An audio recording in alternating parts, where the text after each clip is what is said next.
Your Honor, next is Stephen Goncalves, Kaylee's brother.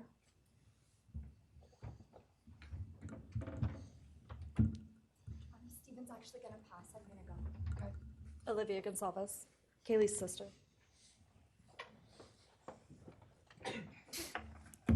Hello, I'd like to start by thanking the court for allowing me the time and opportunity to speak today. My name is Alivea, and I'm the big sister of Kaylee Goncalves, and I was blessed to love Madison Mogen as a sister too. I'm not here today to speak in grief, I'm here to speak in truth. Because the truth is, my sister Kaylee and her best friend Maddie were not yours to take. They were not yours to study, to stalk, or to silence. They were two pieces of a whole, the perfect yin and yang. They are everything that you could never be. Loved, accepted, vibrant, accomplished, brave, and powerful. Because the truth about Kaylee and Maddie is they would have been kind to you.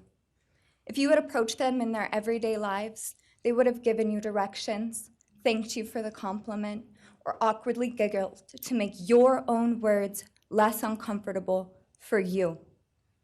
In a world that rejected you, they would have shown mercy. Because the truth is, I'm angry.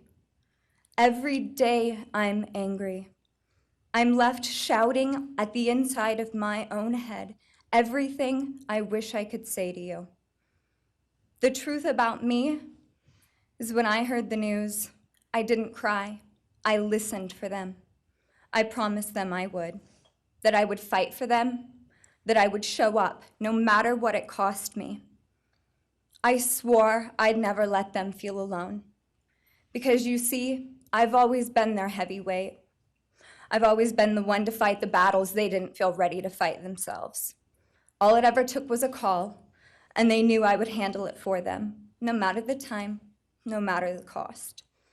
They could wave their white flag because they knew I would never back down, not for them, and not even death could change that. Somewhere along the line, I started to think about what I would say to them if I was given just one last chance. If I could gather enough heartbreak or love or sacrifice or whatever it took to get just one message across, what would I say? Throughout this entire process, I've written my feelings down at every moment, my wishes, my love, my denial, my anger. And as one final act of love, I'd planned to read these thoughts, even jarring and discombobulating and not even making sense. Because for me, that was true love. As bare and as naked as it could be, not laced in pretty words or dressed for the occasion, but written through bleary eyes at 2 a.m. with clenched fists, angry at this reality. My true final act of love was to continue on without them, for them. That dream to read aloud my love to them, to bring meaning through pain, was the latest blow in realizing you don't deserve it. And Kaylee and Maddie don't need it. Kaylee and Maddie have always known my love, and they would never ask me to prove it by further victimizing myself to a defendant who has shown no guilt, no remorse, no apprehension. They would say to me, "Why would you give the satisfaction of showing vulnerability now? You promised you would never back down." And for that clarity, I'm thankful. I won't stand here and give you what you want. I won't offer you tears. I won't offer you trembling. Disappointments like you thrive on pain, on fear, and on the illusion of power. And I won't feed your beast.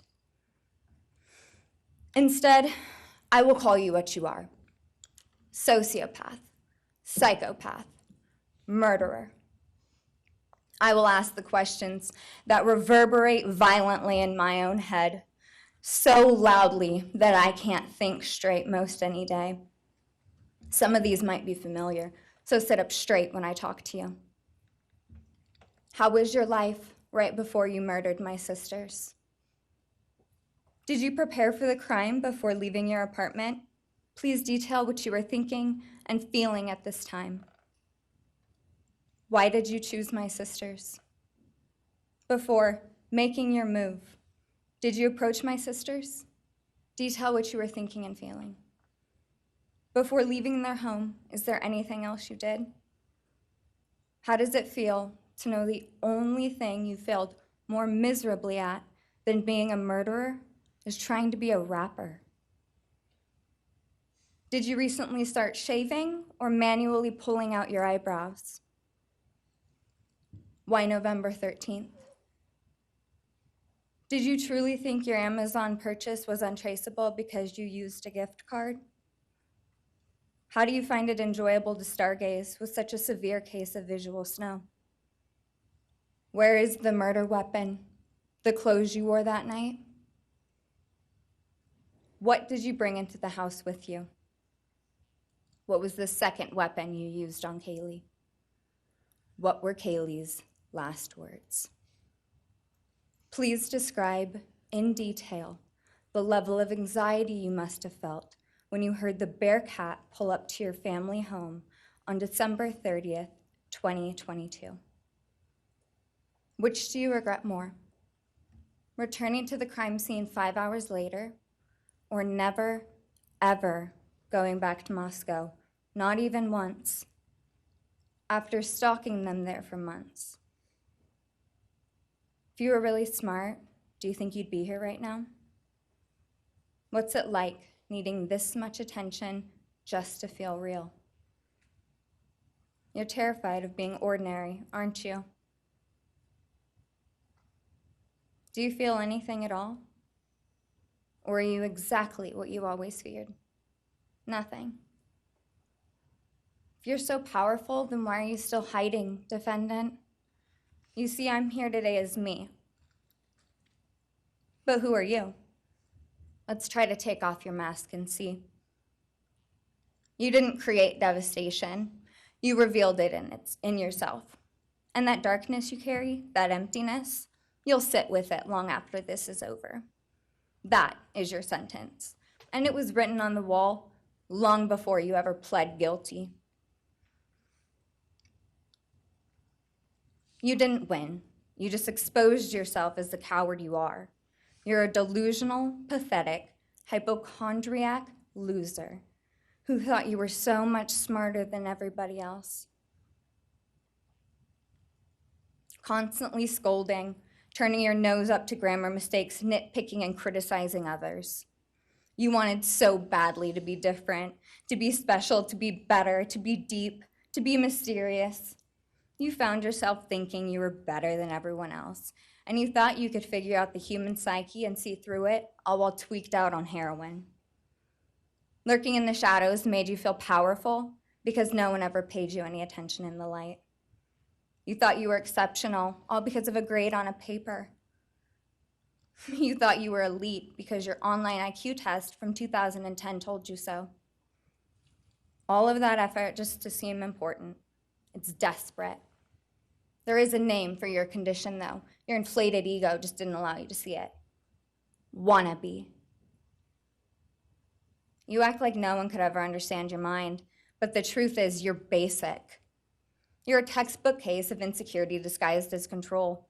Your patterns are predictable. Your motives are shallow. You are not profound. You're pathetic.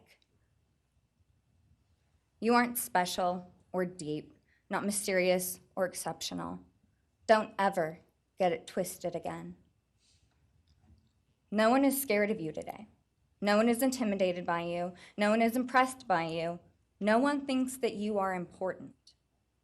You orchestrated this like you thought you were God. Now look at you, begging a courtroom for scraps. You spent months preparing, and still all it took was my sister in a sheath.